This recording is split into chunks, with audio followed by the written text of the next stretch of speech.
Thank you, sir. Next, I would like to invite Ms. Tilina Kumari Kandanamulla, Scientific Officer of NSF, to give a brief introduction to the global network of Sri Lankan expatriates in the digital platform.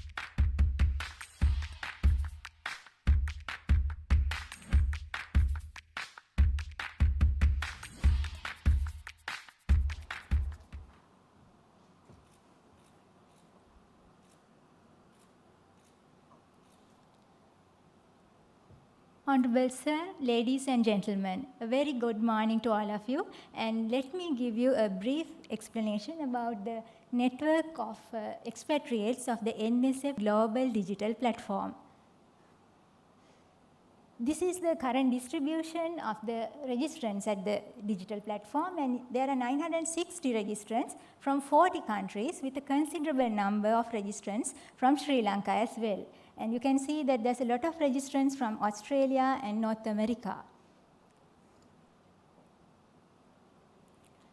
If we have a quick look at the components of the digital platform, there are actually 4 key components: the directory, travel calendar, interactive stage, and also the information and knowledge sharing facility.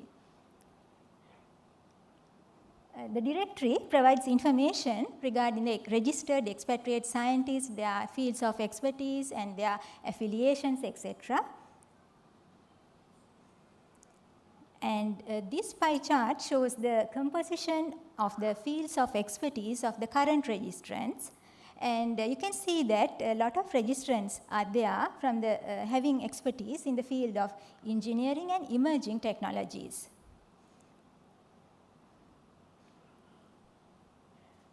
And the other important component is the travel calendar, which provides information regarding the visits of expatriates to Sri Lanka, and that is their itinerary, enabling them to connect with the local scientists to establish collaborations.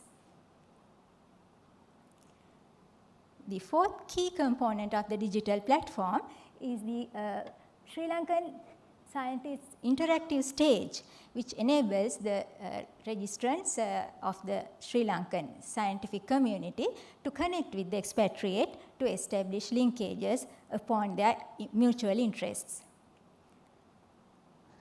And the 4th key component of the digital platform is the information and knowledge sharing facility, which is a repository of the institutional and the national needs of the country to match with the global opportunities available. These opportunities can be postdoctoral, postgraduate, research grant opportunities, and a wide range of them.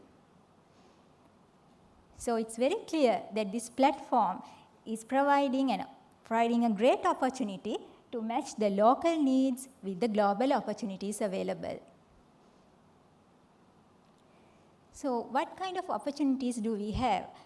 There's a wide range of opportunities. To name a few, basically there's a lot of opportunities in 2 main sectors, such as the higher education and research, and also industry, corporate and SME sectors.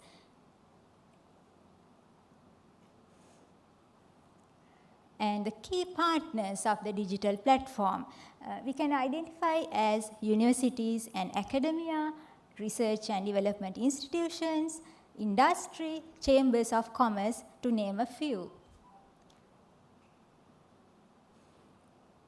And this impact could be gained through several aspects: technology transfer, know-how, show-how, and impact, capacity building, and also a number of fields, almost all the fields could be benefited ultimately through the activities of the digital platform.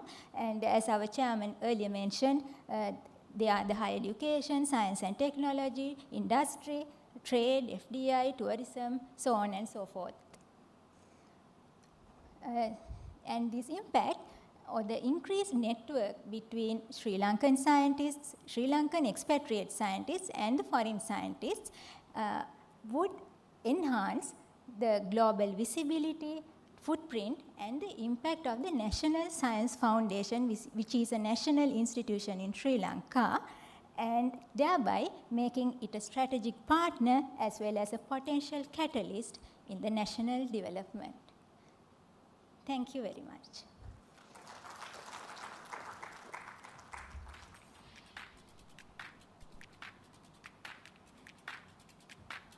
Thank you, Ms. Kandanamulla.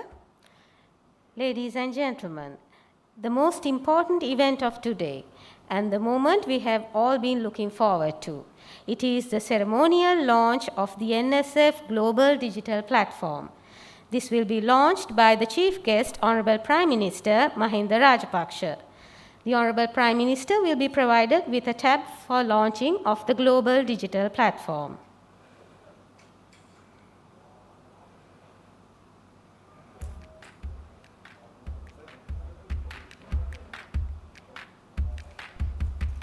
We can witness the event on the digital screen.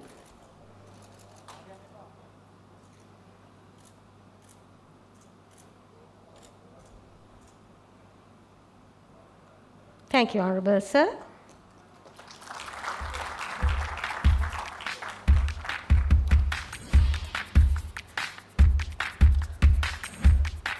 The Honorable Prime Minister will be leaving due to his many other commitments.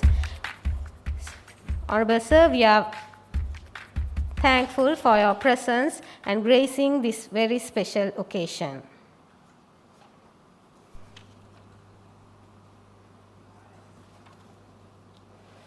Next on the agenda, we will listen to the views of some eminent expatriates, a cross-section of the scientists in the Global Digital Platform. The first speaker is Vidya Jyoti Dr. Bandula Vijay, Ambassador for Science, Technology and Innovation for Sri Lanka in the USA.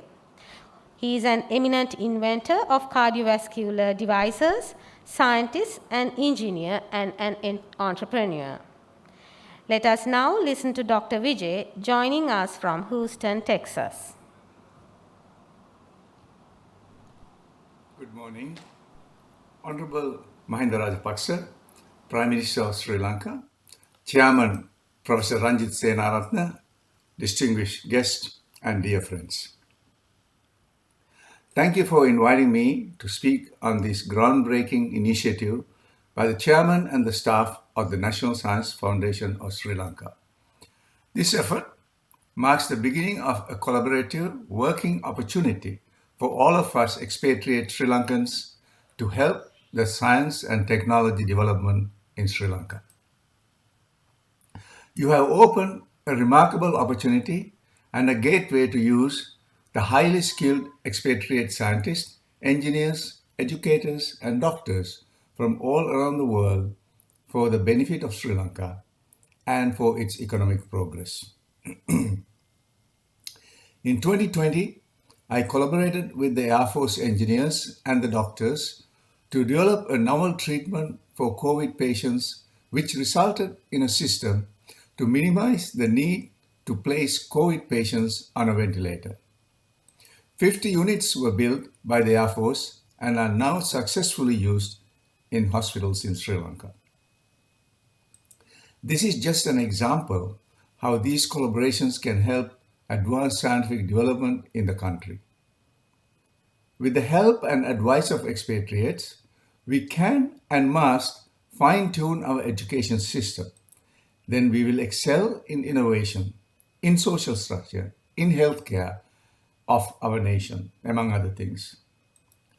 Education geared towards the ability to use one's knowledge is really the key ingredient in the development process of a country, as I observe this in the United States. This means application of knowledge and not just being knowledgeable. The digital platform that has been developed by the National Science Foundation is ideal to achieve this goal.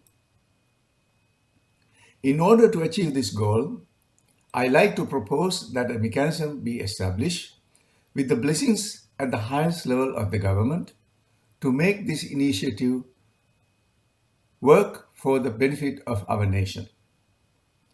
The digital database initiated by the NSF is the first step. Therefore, I want to congratulate the NSF Chairman, Professor Ranjit Senaratne, and the NSF staff for this truly historic initiative, and we are very happy to participate and work with our counterparts in Sri Lanka to achieve this goal. Thank you again, and I wish you all success in this great endeavor. Goodbye.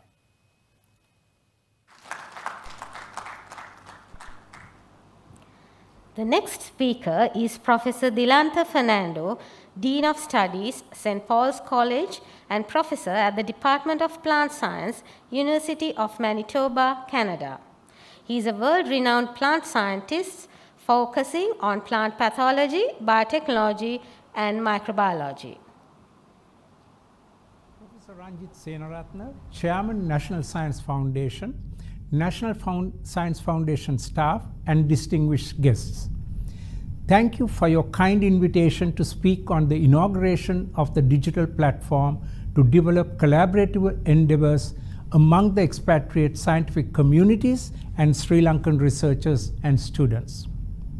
My name is Dilantha Fernando, Dean and Professor at the University of Manitoba, the oldest Western Canadian university. I work in the Department of Plant Science, where the world's first canola variety was developed.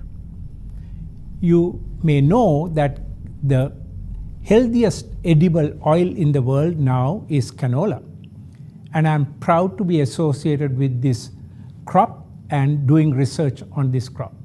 I also work on wheat, where most of your daily foods like bread and pasta are made from, including flour to make your homemade cakes and other eats. I also work on barley, where the end product ends in cereals, soups, and in making your beer.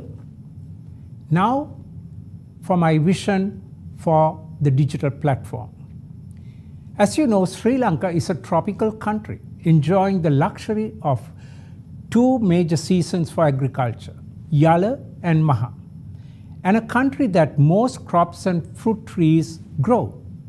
We have a rich history as old as the Mayan settlements around agriculture. However, our agriculture has not met the needs of our growing population, and successive governments have had to depend on foreign exports for most essential foods like rice and red lentils, better known as parippu. I propose a revitalization in our agriculture, mainly to improve traits to withstand climatic conditions. Here's one good example. I do not think there's a single Sri Lankan who is not fond of parippu or the lentil curry. Did you know that Canada is a major exporter of red lentils to the world and to Sri Lanka? Certain climatic conditions are needed for it to grow well. As almost all Sri Lankans love this in their daily meals, we need to seek research in developing lentils that would grow in Sri Lanka without exporting it. This can be done with the right collaborations and breeding efforts. In my lab, we focus on mitigating diseases through genetics. This helps reduce pesticides and protect the environment and the water table. Our research is entirely addressing sustainability on the farm. We approach this through very applied research in the field and very advanced molecular techniques in the lab, including the omics, transcriptomics, genomics, proteomics, and also gene editing.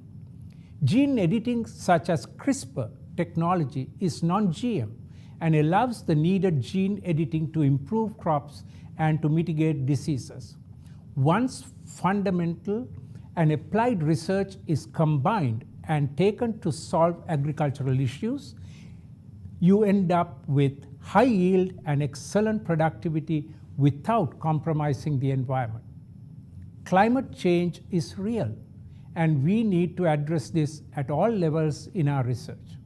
This can only be achieved with the government being sincere in identifying and adapting key research areas and issues so that funding is available for the researchers to increase agricultural productivity.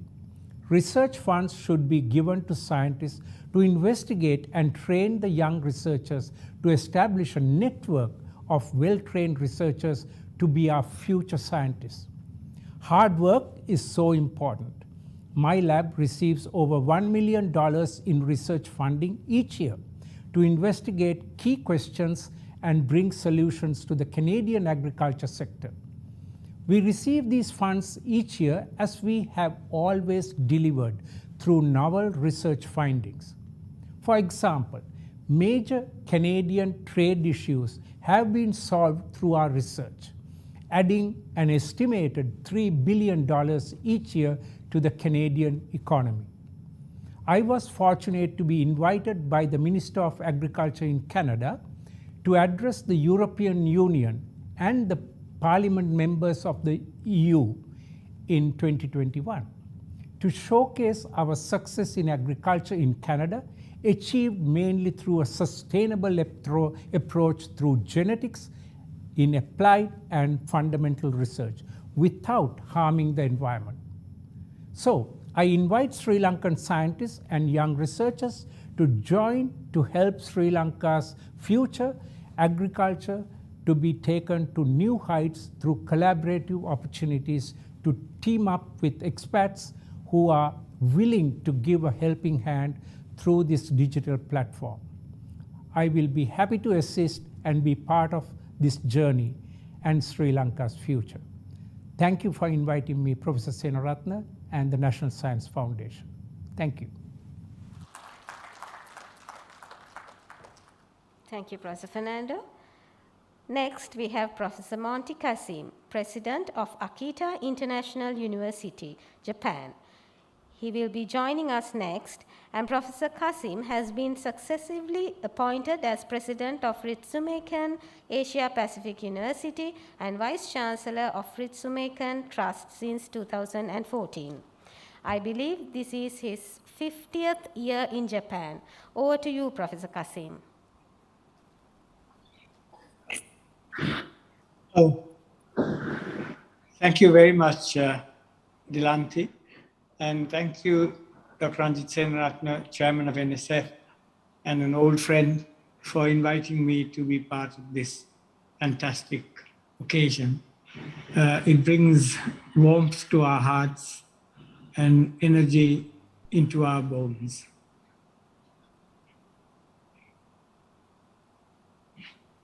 I do hope that we can now go on to see, not just talk about me, myself, except in passing, but more to see how these 50 years might have benefited Sri Lanka.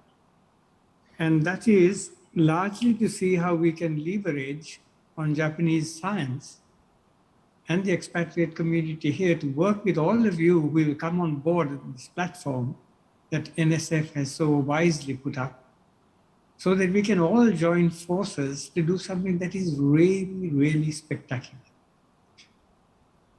Now, with regard to the science and technology partnerships, Japan has a very specific ecosystem, which is not quite similar to many of those you would see in Western Europe or in North America. There is a close nexus between government and industry and academia, which is subliminal and sometimes not even very transparent.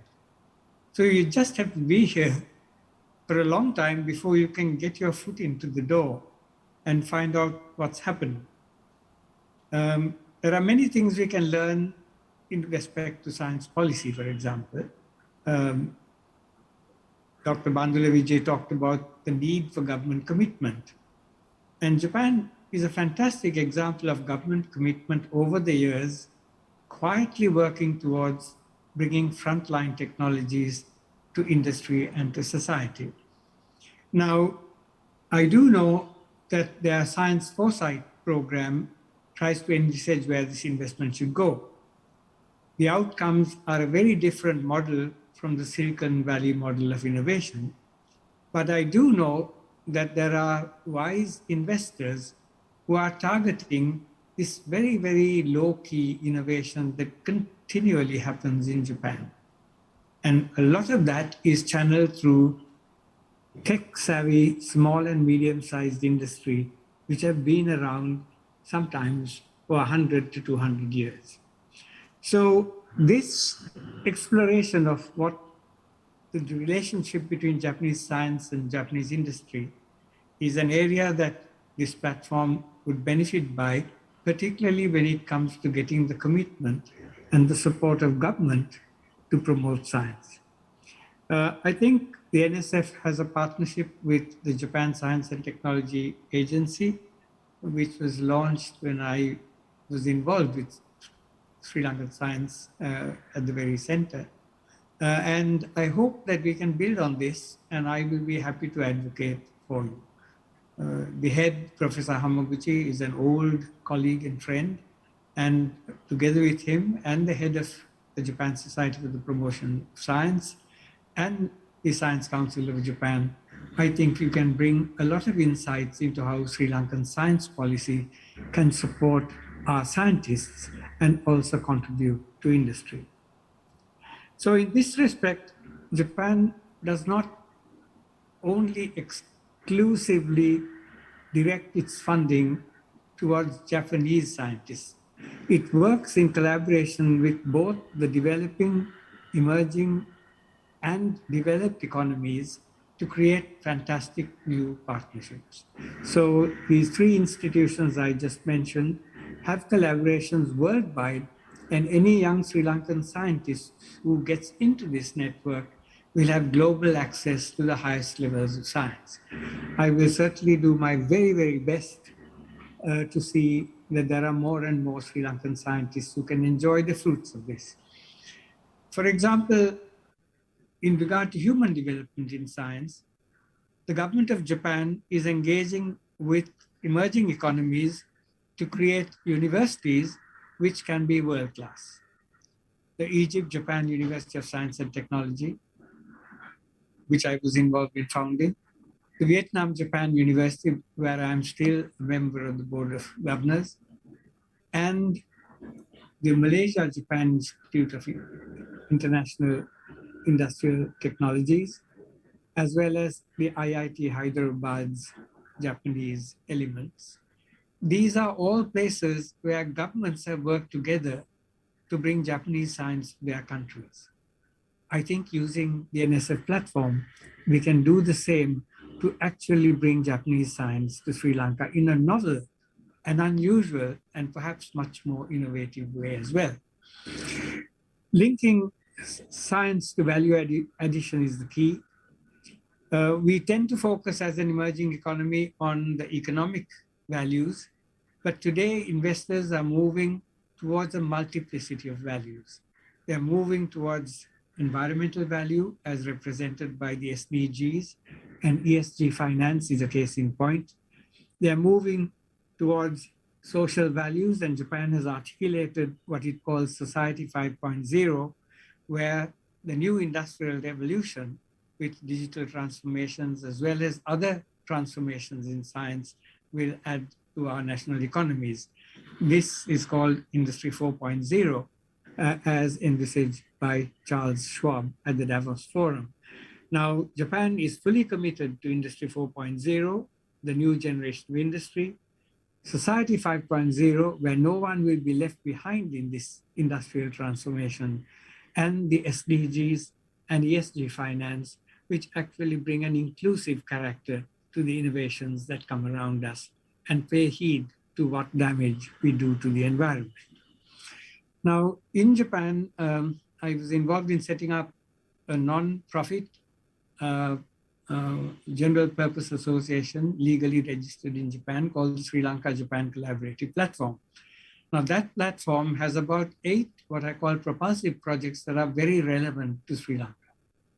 My university and several other universities that I'm involved in are engaged in being the driving force behind this. Inclusive innovation is what we call it, the name of the game that drives these projects. And in 2016, the Japanese government asked me to make a presentation on my work on inclusive innovation to the G7 ministers of science and technology. Now, these projects have become much more sophisticated since then. One small example that comes to mind is to enhance not only the climate resilience of agriculture, but by using biophotonics to see how pharmacology can be linked to our traditional foods, like tea, for example. And what we find is that the cost of pharmacology when imbibed after coming from natural plants, and here we can link up with Dr. Dilante's work as well. I think Dr. Dilante's work would also be linked to this kind of initiative where food meets pharmacology. But the cost we estimate would be about 5% of what it takes to be made in a factory. Imagine the impact that this would have on an emerging economy's health budgets. Sri Lanka is definitely aging. We have the same longevity as the United States, but with 1/10 the per capita GDP. We will have to arrive at innovative solutions for the future. My final word, Dr. Senaratne and colleagues at NSF, is we must all work towards using this digital platform. We must all work towards investing in the future. I'm sure all of my expatriate scientists and colleagues in industry will be happy to do so for Sri Lanka.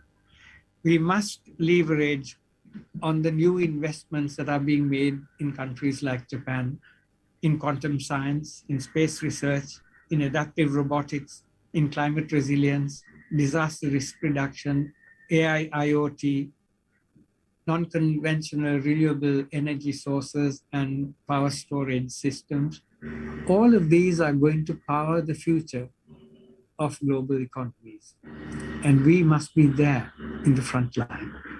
I think your digital platform will be the place that launches this for Sri Lanka.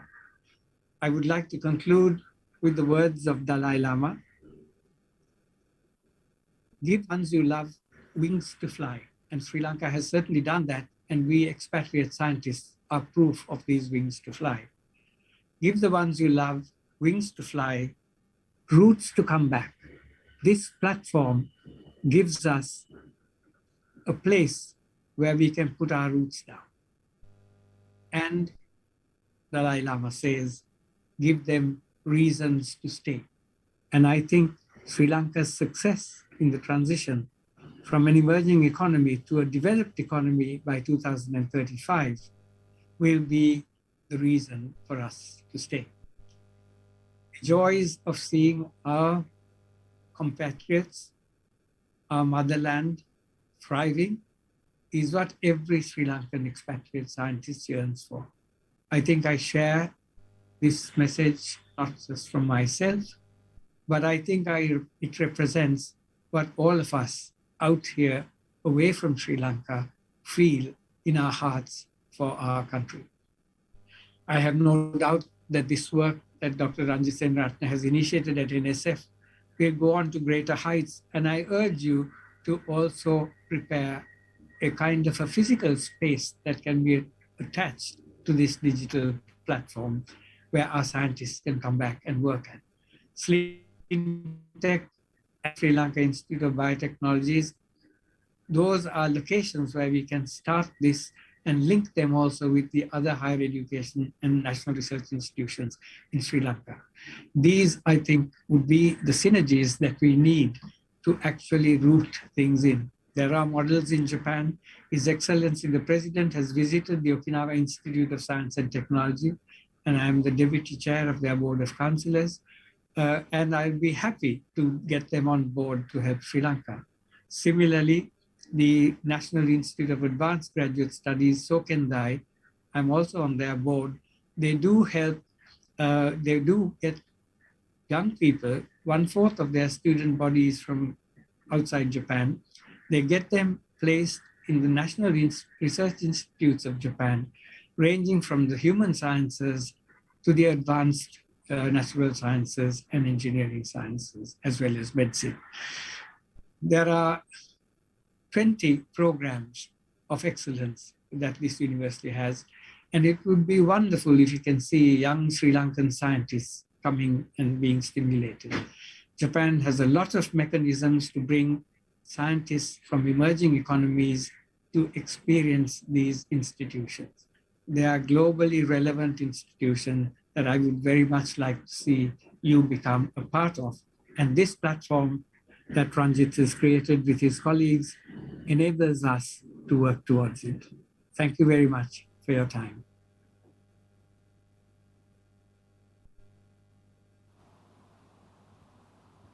Thank you, Professor Kasim. The next speaker is Professor Shanti Mendis, former Senior Advisor, World Health Organization, Geneva, Switzerland. She is also a Senior Consultant in Global Health and Specialist Physician.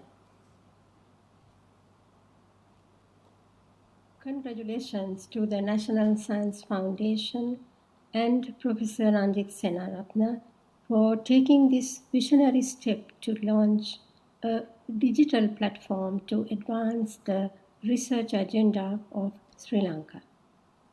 I am Professor Shanti Mendis sending this congratulatory message from Geneva, Switzerland.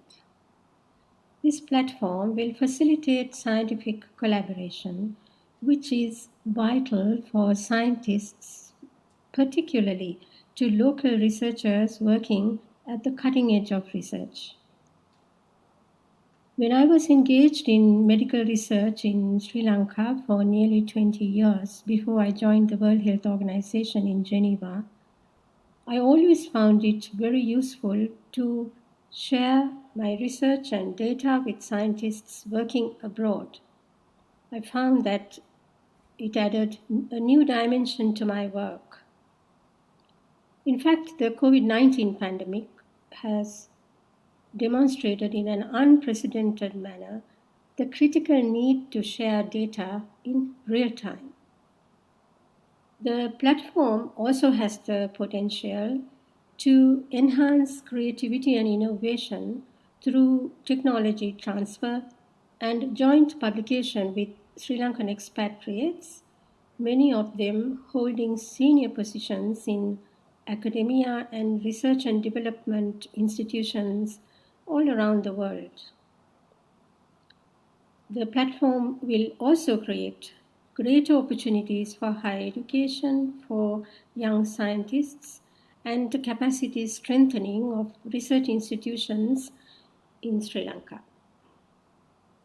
All these will help the National Science Foundation to contribute better to accelerated implementation of the national policy framework of His Excellency President Gotabaya Rajapaksa, titled Vistas of Prosperity and Splendor. Let me conclude with my best wishes to the National Science Foundation. Thank you.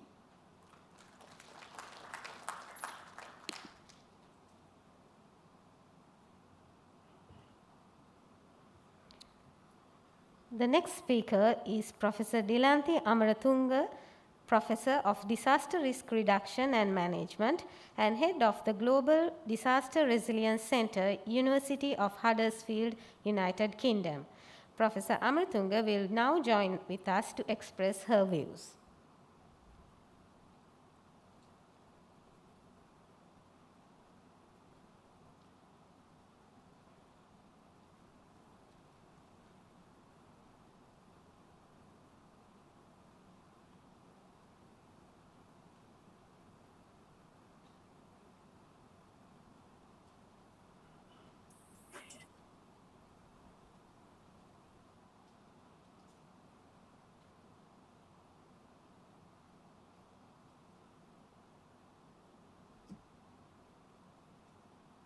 Yeah, sorry. Yeah, it's okay now. Thank you very much, Professor Ranjit Senaratne, for inviting me to say a few words at this very important occasion. I'm Professor Dilanti Amaratunga, based at the University of Huddersfield here in the UK. As far as I'm concerned, I have actually sort of worked with Sri Lanka since 1998. And as an example, since 2014, 7 research projects have been completed. And at the moment, we are engaged in 9 research projects of various scales on disaster risk reduction and resilience. In that sense, I think it is fair to say that we are one of the most active international university partners with any Sri Lankan entity.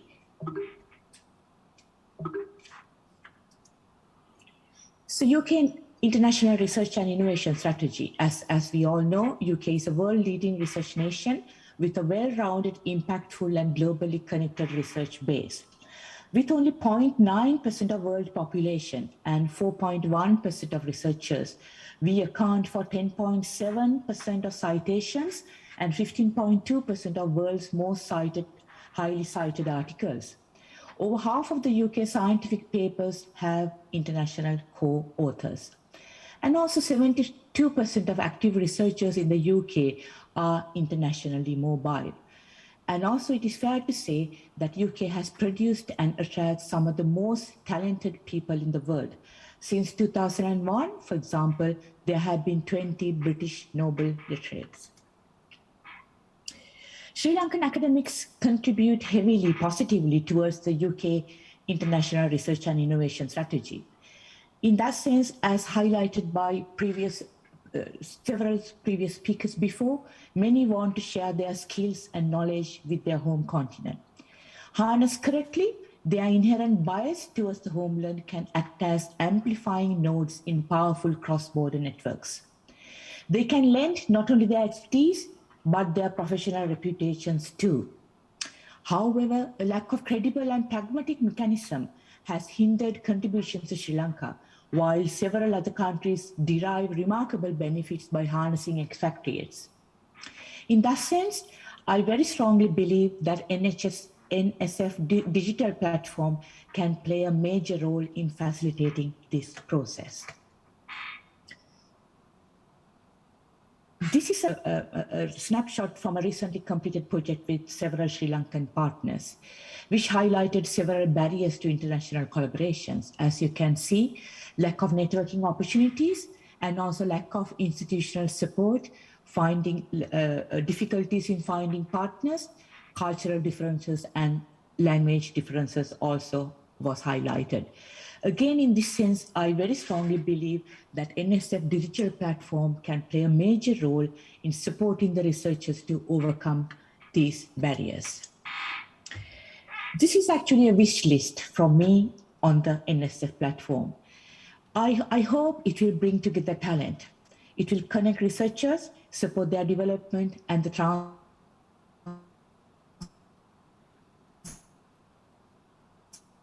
of the idea, be an excellent global hub for innovation, where it will provide opportunities to solve global challenges by providing the space and potential to seed discussion and opportunities, and will build partnerships that recognize the importance of curiosity-led and interdisciplinary. It will be a global platform for the technologies of tomorrow, whereby it will support the design of common global regulatory approaches to bring forward emerging transformative technologies. And also, I hope it will facilitate the new normal that we all are working in. Through remote supervision, online delivery of special lectures and training workshops, I hope using novel technologies, I hope this platform will be able to facilitate the new normal. And then the capacity building. I hope it will provide support and advice for inexperienced researchers who are looking to reach out to global colleagues. And also, it will be an advocate for better research governance, ethics, and impact, which will build an international consensus on research governance, ethics, and on open science to share knowledge and build trust. Few points on the sustainability of the NSF platform. It is really important that, of course, this particular aspect is considered positively. Like all platforms, professional communities will need to design, nurture, curate, and use it constructively for it to be a positive outcome. And also it has to be a portal with up-to-date data and information. And also there need to be sustainable mechanisms via the digital platform in ensuring long-term research collaborations. And also it is very important that any bureaucratic obstacles and long delays in internal administrative processes are to be removed if links that will be created via the platform to be meaningful by means of research excellence. There can be challenges which will arise as a result of the growing scale of platform innovation and the increasing complexity of platform architecture, disadvantage of dependency, uncertainty regarding data management, varying user needs, and also resource limitations. In overcoming these, there need to be a transparency strategy and an incentive model strategy that can be used to overcome some of these challenges. I will finish my very short intervention with this quote. It says, one of the eminent Nigerian surgeons quoted, "Creating platforms for mentoring and collaboration between researchers holds the endless potential of rightly guiding the underdogs of research, increasing the quality and visibility of their work, and ultimately achieve the aim of increasing diversity in scholarly publishing." Thank you very much. And I wish all the very best for this absolutely fantastic initiative. And I'm very happy to be part of this increasingly global network of Sri Lankan scientists overseas. Thank you very much. Thank you, Professor Amaratunga. The final expatriate joining us today is Professor Saman Halgamuge. He is professor in the Department of Mechanical Engineering, University of Melbourne, Australia. Over to you, Professor Halgamuge. Thank you very much for the kind invitation, and Professor Ranjit Senaratne and the fantastic staff at National Science Foundation, and honorable guests, friends and colleagues. I can see quite a good number of participants from Australia, but also from other countries, and I can see a friend from Harvard attending. So I'm extremely privileged to be part of this initiative and led by National Science Foundation, in which, together with Sri Lankan universities and other institutions like IFS in Kandy, CSRO, and many other institutions, form the backbone of Sri Lanka's research. So during this short period of time, I'm involved with this initiative. I have spoken to many members of National Science Foundation's team, led by Professor Ranjit Senaratne, and I have to say that their keenness, energy, and dedication, and they are altogether an inspiration for us getting involved in this effort. So a great effort by a great team, and I would like to see broad support of Sri Lankan researchers overseas to this successful initiative, which is already gaining momentum. So now the question here is, question that I would like to address is, how could this initiative provide a boost to Lankan research and ultimately to Lankan economy, and which we all are worried about today? Let me be honest. And this is the question we need to explore creatively. What are the specific mechanisms of doing so using this digital platform? I do not have simple answers. So this is something we need to explore. But what I can say is that both China and India, and they were a lot more successful than Sri Lanka in gaining the support of expatriate researchers, scientists, engineers, and but we are not India and China, so we are different. So how do we do it differently? So I give you an example. I have trained about 20 Sri Lankan PhD graduates in my lab, which is an artificial intelligence lab at University of Melbourne, and 30% of them have returned to Sri Lanka, currently in Sri Lanka, and that is about 6 people. And now I compare that with the students from China who were trained in my lab, and 60% of them returned to China. And so why would they return in larger proportion than in Sri Lanka. So we can observe these things.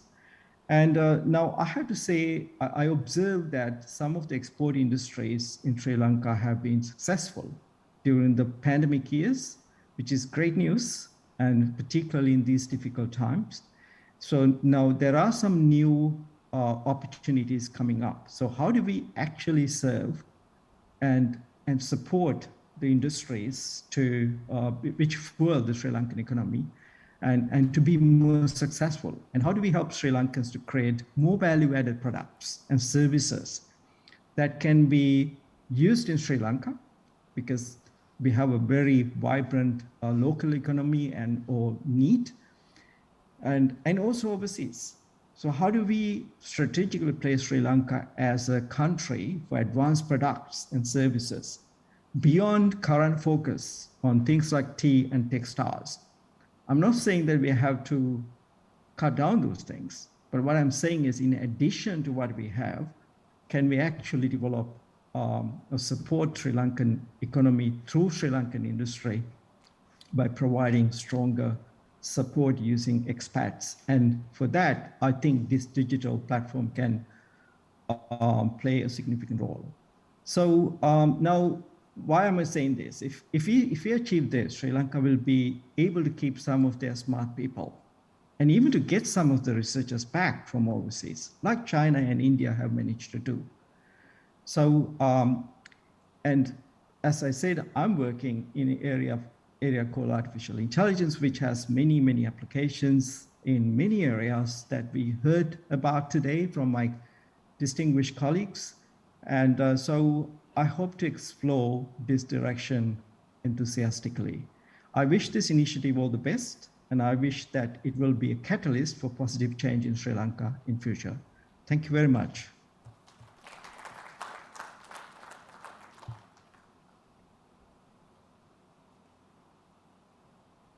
Thank you, Professor Hargamage. Next, we have here, representing the top 2% of the global scientific fraternity from Sri Lanka, Vidya Jyoti, Professor Janaka De Silva, former chairman of the National Research Council and chair and senior professor of medicine, University of Kelaniya. I would like to invite Professor De Silva to present his views.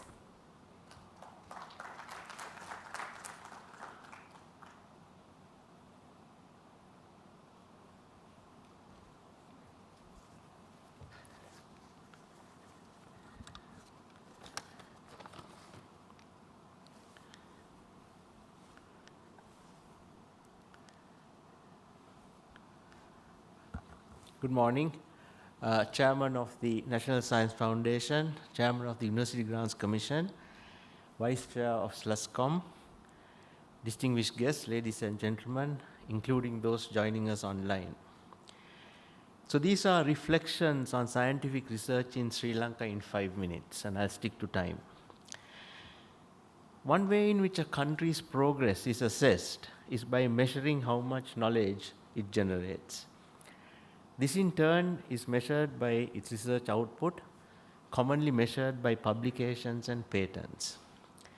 By any of these measures, Sri Lanka has yet to go beyond the international average. But we have seen signs that things are improving. The number of scientific publications has increased nearly 7-fold over the last 20-25 years. And what little we publish, is well cited. Our national field-weighted citation index is more than the world average and is higher than the index achieved by many Asian countries, including India. Sri Lanka has many strengths: a pool of highly trained professionals and academics, many of whom who have been exposed to research at centers of excellence and come back home, and who are convinced of the importance of research and are motivated to find solutions to our local problems. However, there are weaknesses in our system, 3 of which, sir, I would like to highlight with you this morning. The first, in our scientists themselves. many of us still lack the self-confidence to undertake large-scale research projects. They are averse to joining multidisciplinary research teams. We also seem indifferent to the need to communicate our research findings effectively to the public, forgetting that public support is vital to convince elected governments to fund research and development more generously. The second is our relationship with industry. Most industry partners here have a poor entrepreneurial spirit, preferring to partner very safe projects which lack originality and will not be conducive to progress. They are very risk averse, as we have realized. And this, together with the lack of effective communication on our part as scientists, has led to the relationship between academia and industry being much to be desired. The third is the state. And I'm so happy that my friend and colleague, Professor Sampath Amaratunga, is in the audience this morning. So government spending on research and development here is very low, about 0.1% of GDP, and we have been going on and on about this. But let us put that aside in these days of pandemics and economic uncertainty. What makes matters worse is that our scientists have also to overcome administrative hurdles that are sometimes so unreasonable to the point of being absurd. A good example is the red tape we have to go through for joint research projects with international funding at no cost to the state. A very senior scientist I know received a letter from a minor foreign office official requesting her to explain in detail the scientific methodology of a clinical trial. It can now take up to a year for formal approval of such funding, a period of time that our international partners are just not prepared to tolerate. So, ladies and gentlemen, we have to rectify and overcome these weaknesses. The first two will take time, but the third, sir, I feel we can do rather quickly. And I appeal to you this morning. I know it's not fair to do this, but I appeal to you on behalf of all our scientists to try and see whether we can get this funding thing sorted out so that our science can move forward. Thank you.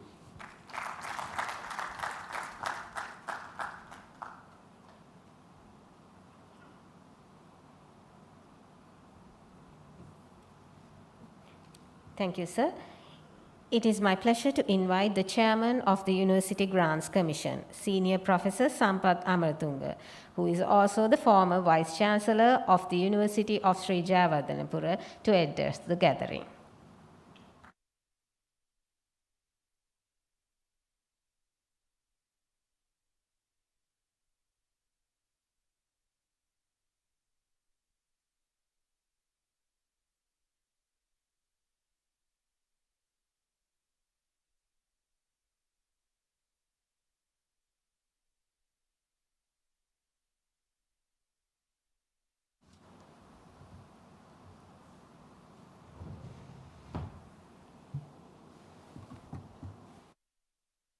Very good morning, Chairman NSF, Professor Janaka De Silva, Professor Ananda Jayawardena,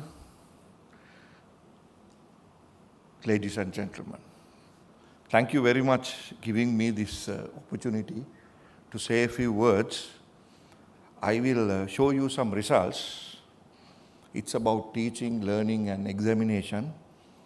After that, I will talk about research with my experience.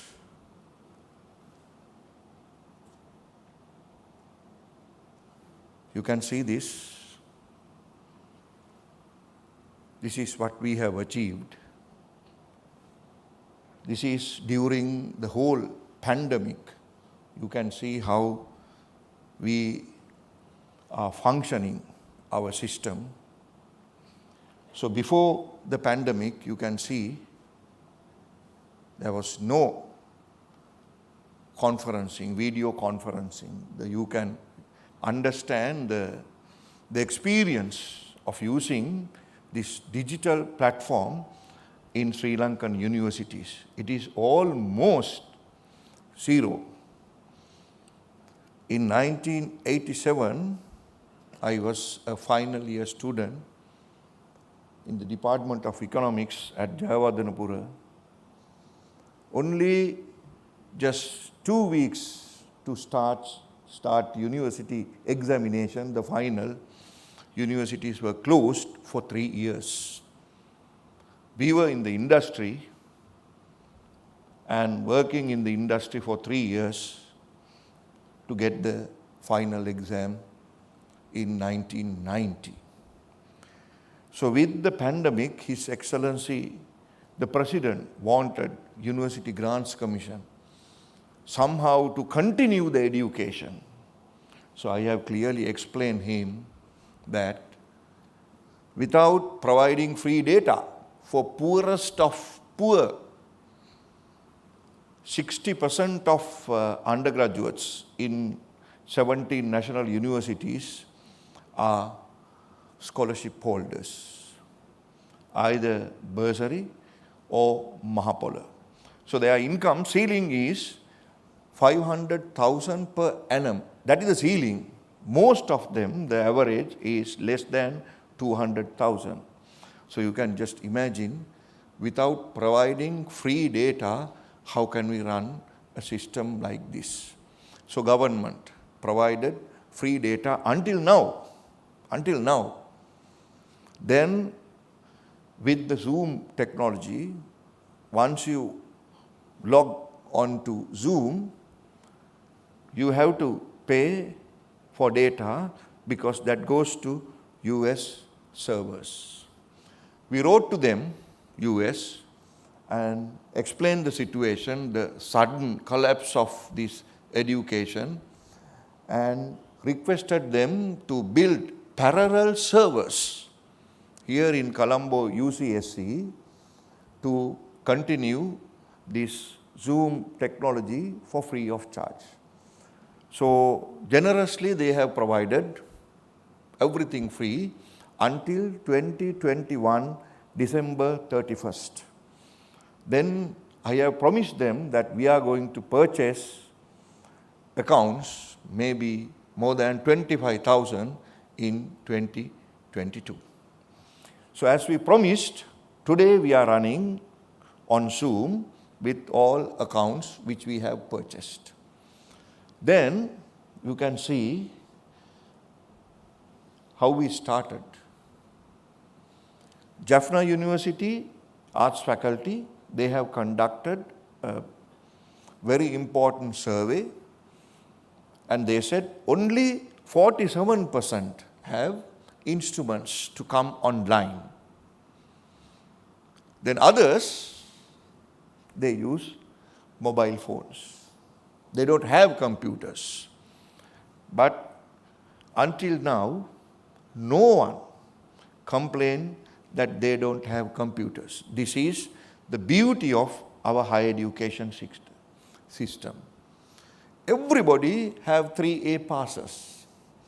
So they want to learn, study, and get out from the system and go to the industry.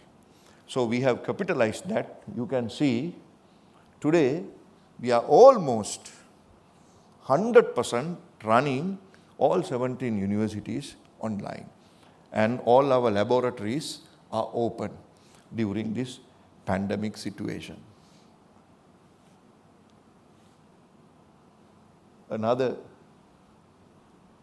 set of information. You can see how many man hours we spend on video conferencing. When it is come to examination, it is not easy to examine students. We don't have that culture. We have 150 students inside a hall, and a supervisor is going to sit in the middle of the hall with few invigilators, and they check whether students are going to copy or bring any information. That is the culture that we had. So we have changed the mindset of academia. And we have started giving open book examinations. We don't know whether they write to exams in a group manner. We don't know. We started working with students and believing students. It's a total mindset change in our system. And somehow we have taken 2019 A-levels, the whole batch. With all these difficulties, we have increased the intake by 10,000. And 2020 again admitted. We have admitted A-level students after A-levels because we have functioned properly inside. I will come back to research with my experience. When I was given the VC seat at USJ, that was in 2014, November, we were very close to 6,000 in the webometrics. 6,000, almost 6,000, 5,990 something. You can just imagine a VC of a university in that caliber, how we have to plan to bring the university at least up to 2,000 level, where today we are in 2,000. How you can bring a university from 6,000 to 2,000. The number one, what I have done, as my colleague and friend Professor Janaka explained, I have gone through our accounts. I have seen fixed deposits in all banks, more than 2,000 million, that is more than 2 billion. Started giving money for our own researchers. First 150 million given in 2014 December. Like that, every year, at least 200 million or 250 million we contribute to researchers. We developed 25 research centers overnight. And I started studying each indexes of everybody in Sri Lanka, those who have very high. Sometimes I used to telephone personally, would you like to come to Sri Jayawardhanapura and join with us? Some I have recruited. During the interview, colleagues from USJ, they say, sir, don't recruit this lady. Without hearing anybody's opinion, sometimes I have recruited. So last Friday, I got a SMS from an academic whom I have recruited like that. Her H index is 50 today. 50. This is the text message I got. Dear sir, is there any way I could get 2.5 million? Like to improve one of my instruments so that I can do some advanced research. So this is the best way to understand what is the ground level today in our universities. Exactly, we need funding. There is no two words. I will come back to this text message later.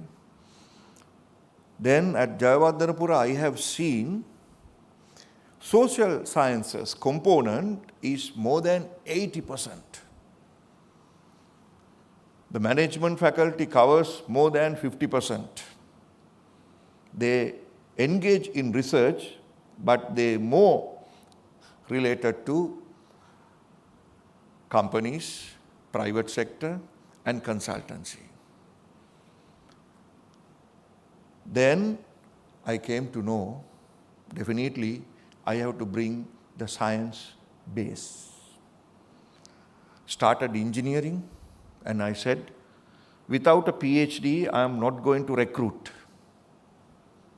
No probationary lecturers, only PhDs I am going to recruit. I always ask, bring the printout of the Google Scholar sheet when they come to the interview. Started from the beginning. Then recruited 30 engineering PhDs. Then started the technology faculty, where I have recruited 60 PhDs. Then medical sciences. Recently we have started dental and another biochemistry like that. So all scientists, I have found in databases, most of the researchers, they don't spell Sri Jayawardhanapura correctly, the ground level situation. If you are incorrect, your spellings of your affiliation, university cannot claim that paper. So I started writing to databases. I have found 10 ways of writing Sri Jayawardhanapura. You don't believe. Started from that. So I have that experience. And the future, so at UGC, I have counted how many circulars so far we have issued. Thousands. Then I studied how many circulars that we have issued in the field of research. Only 2. So far, only 2. One circular is about our research allowance, nothing to do with real research. That is 10 years ago, when I was the chairman FUTA, we have actually drafted that circular. Then Professor Veranja drafted another circular to introduce H-index based salary scheme. These are the only 2. Now we are planning to establish an authority in each and every university to take the responsibility of research. Now we started discussions. This writing your affiliation correctly. From that, using your correct domain, if you submit your Yahoo email account, you cannot claim that paper. From that to funding, Professor Janaka, we are planning now. So this is going to be the future. Professor Anand, of course, here. We are working at the commission together. So that is the future. You can just understand that I am well aware the ground level situation. Professor Mettika wrote me this text message. Her index is 50, asking 2.5 million from Chairman UGC, because the situation is money is not available even for a researcher in that caliber. That we have to understand. So we really understood the situation, and we are now working on this. And we have seen so many experts expressing their views, including Dr. Bandula Vijay. Actually, the help what we need is collaborative research. We all have contacts with foreign universities. If they write papers for them, that won't count for us. So actually, the experts have to come and work with our experts in our universities and institutes together and publish together, innovate together. Then only university system, institutes, and the country can uplift. Thank you very much.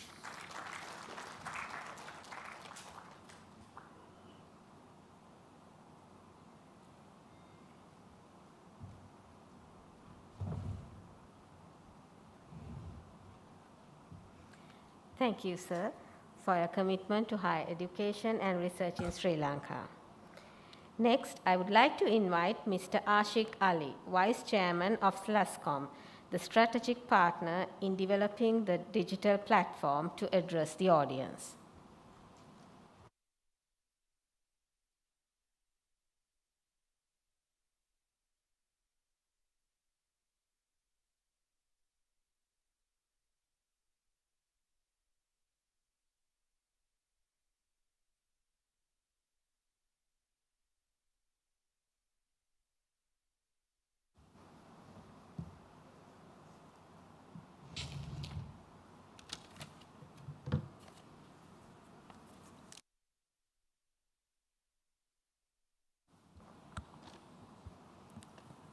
Good morning, Chairman, National Science Foundation, Professor Ranjit Senaratne, Chairman, University Grants Commission, Professor Sampath Amaratunga, former Chairman, National Research Council, Professor Janaka De Silva, eminent academics, professionals and business leaders, distinguished guests, ladies and gentlemen.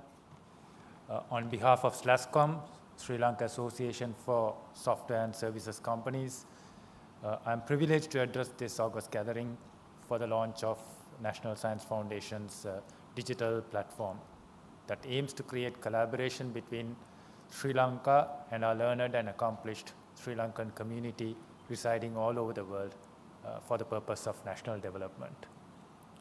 These collaborations are envisaged to bring new technology, sustainable practices, research and development, knowledge transfer, and access to markets to key economic sectors, improve the country's scientific capabilities and human capital. As the industry chamber for IT BPM exports, SLASCOM is immensely proud to partner with the National Science Foundation to build this platform. The IT BPM industry is recognized as a thrust sector in the government's policy manifesto, Vistas of Prosperity and Splendor. The industry has a vision of growing its exports revenue by $5 billion by 2025 from its current $1.7 billion.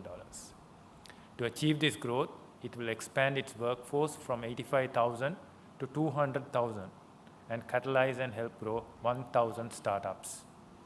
The growth and innovation will also accelerate the technology adoption and transformation of state institutions, key economic sectors, healthcare and education, and citizen services. The industry branding, Island of Ingenuity, positions Sri Lanka as a niche destination for product and service innovation.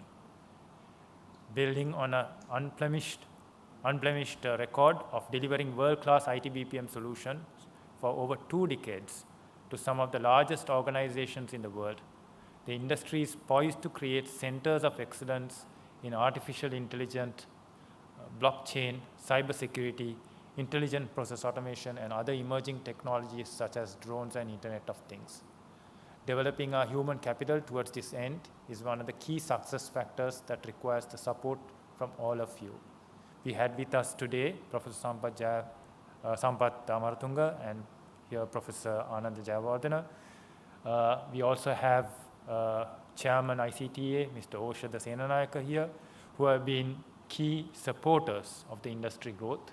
And today begins our partnership with the NSF. We are very thankful to Professor Professor Ranjit Senaratne, Professor Javira, and Dr. Shanta for all their help and encouragement in encouraging our partnership in this platform.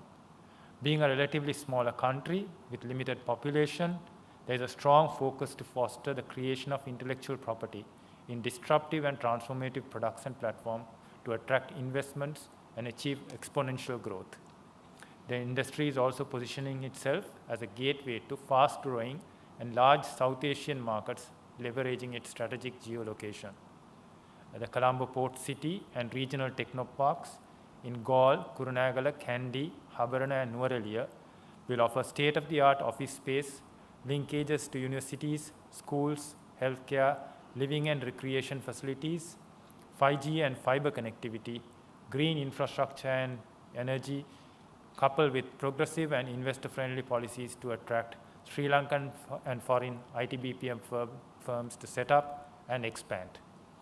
Like many of its South Asian neighbors, the Sri Lankan expatriate community can play a major role in the growth of this sector, and it is our ardent expectation that this platform will act as a conduit to increase collaborations.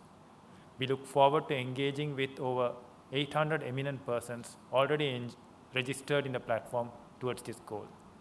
We congratulate the National Science Foundation in the launching of this digital platform and assure a continued support to maintain and improve the platform to harness its full potential. Thank you very much.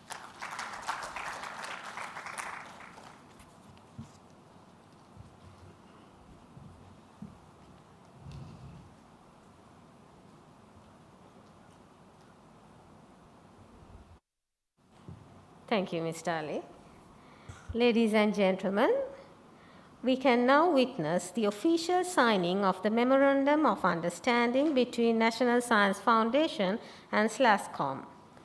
On behalf of the National Science Foundation, the MOU will be signed by Professor Ranjit Senaratne, Chairman of National Science Foundation, and on behalf of SLASCOM, Mr. Ashik Ali, Vice Chairman of SLASCOM, will be signing the MOU.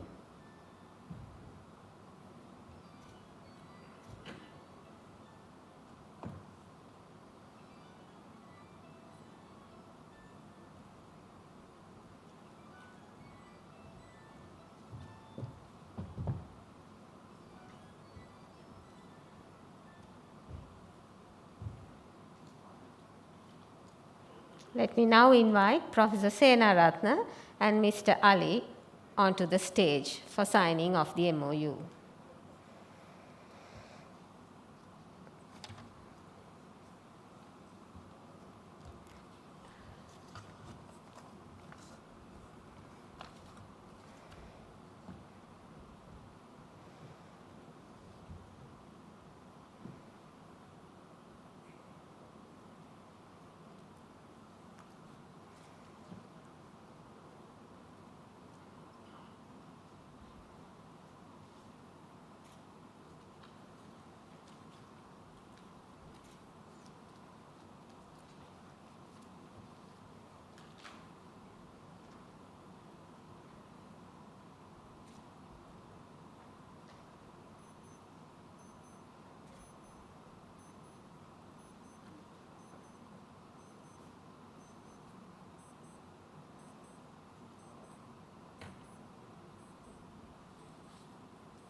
Thank you. To mark the end of this launching ceremony, to propose the vote of thanks, I invite Mr. J.G. Shantasiri, Head of International Affairs Division of NSF.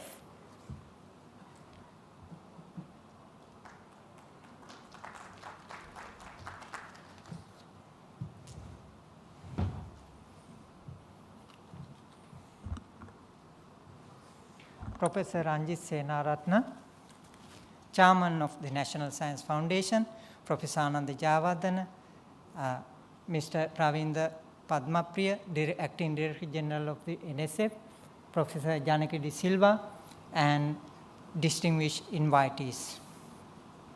Good morning, and of course, our online participants. On behalf of the Chairman, Director General, and the Board of Management of the National Science Foundation, I consider it's a great privilege to propose a vote of thanks to such a distinguished audience. First and foremost, we are deeply grateful to the Honorable Prime Minister for gracing this occasion as the chief guest. In spite of his busy time schedule, his presence today in this function has immensely enhanced its importance. I must express my deep gratitude to our distinguished speakers from representing the expatriates, and from home, our representing the top 2% scientists, Professor Janaki De Silva, and all the speakers. Thank you very much. I am sure that their deliberations will generate fresh ideas, insights, and solutions towards tapping the global talent pool in leveraging science, technology, and innovation for mutual benefits, having a socio-economic impact. I would like to thank Sri Lanka Association for Software and Services Companies, commonly known as SLASCOM, who have partnered with the NSF in this endeavor to provide generous support in development of the digital platform. I am confident that their organizational skills and commitment will bring the digital platform to a greater height. With the signing of MOU today, I am sure their support will continue for further expansion and scale up the digital platform to seamlessly connect with our other systems of the National Science Foundation, as well as other systems in the innovation ecosystem to achieve its goals at large. I would like to express a special thanks to Mr. Ashik M. Ali, Vice Chairman of the SLASCOM, who gave continuous support. The last mail I received today in the early morning, 1 a.m., with regard to the development and uploading the fine-tuned system.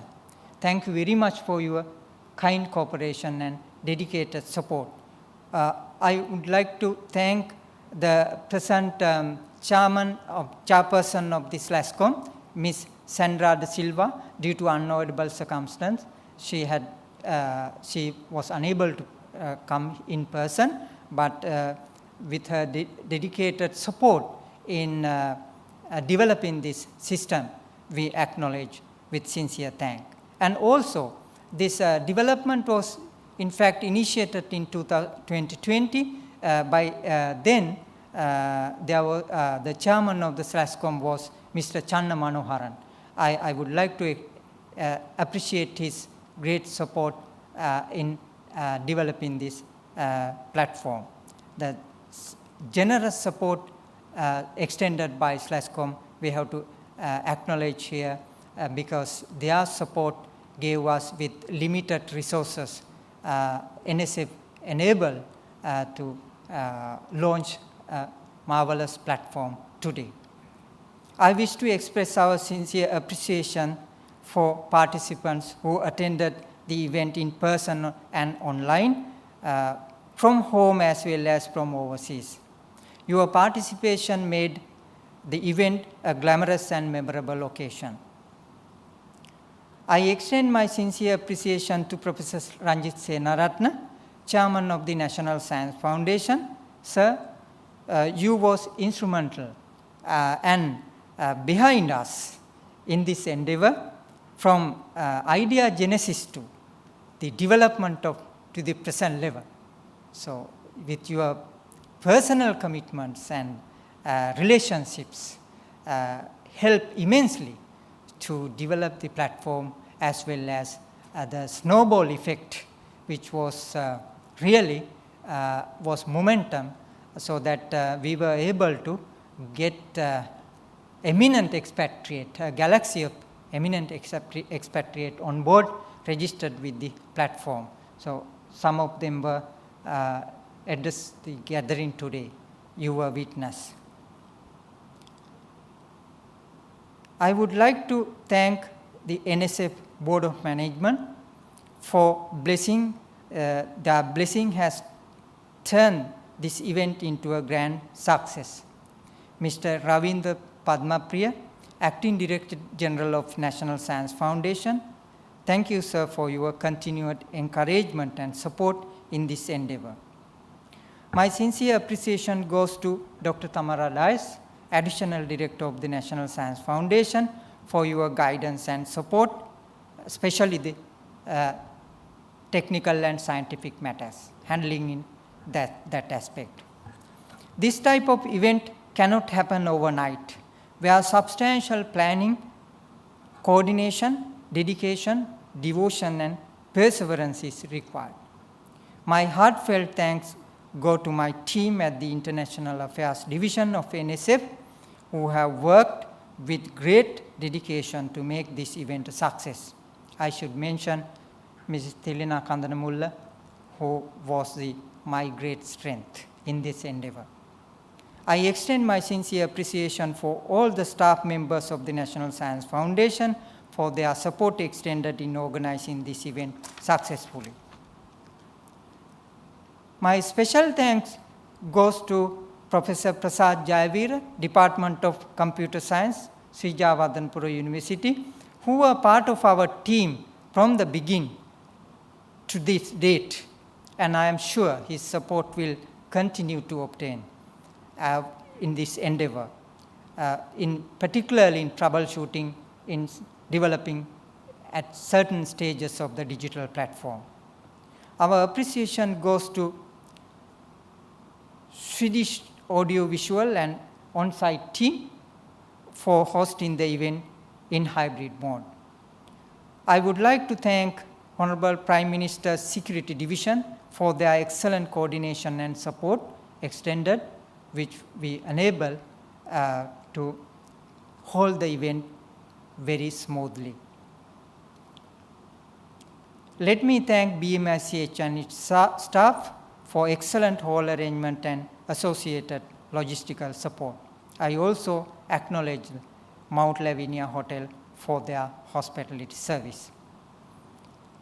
I thank Department of Government Information for excellent arrangement made for a media briefing before the event, which was helpful in giving pre-publicity for the event. I acknowledge the prompt cooperation and generous support provided by Mr. Chamir Randil, who was a designer, as you saw in the screen when lit up, the digital backdrop and the nice invitation was voluntarily designed for the National Science Foundation. I acknowledge, very grateful thanks also I would like to extend for him. Last not least, our appreciation to the media gathered here today. You are key to ensuring that message of the digital platform reaches public at large. To conclude my vote of thanks, I would like to highlight 1,000-mile journey start with a single step. So we have launched the digital platform. There is a long way to go, as highlighted by the speakers. So I request, my kind request is to our expatriate and our scientists in home, researchers, let's come together and do some collaborative effort to leverage this sector and having an output with a great socio-economic impact with synergy, so that ultimate goal of the digital platform will achieve at the end of the day. Thank you very much and have a nice day.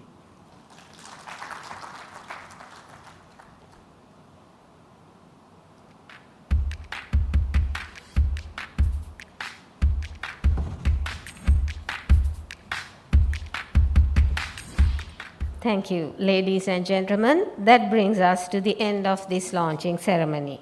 As the sentiments expressed by all the eminent scientists, and as Professor Montecassi mentioned from Dalai Lama's quote, let the NSF Global Digital Platform be the roots to give back to Sri Lanka and a platform to make new and sustainable collaborations.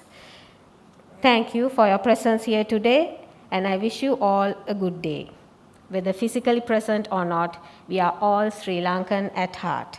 Hadawatinma Sri Lankikai. Thank you.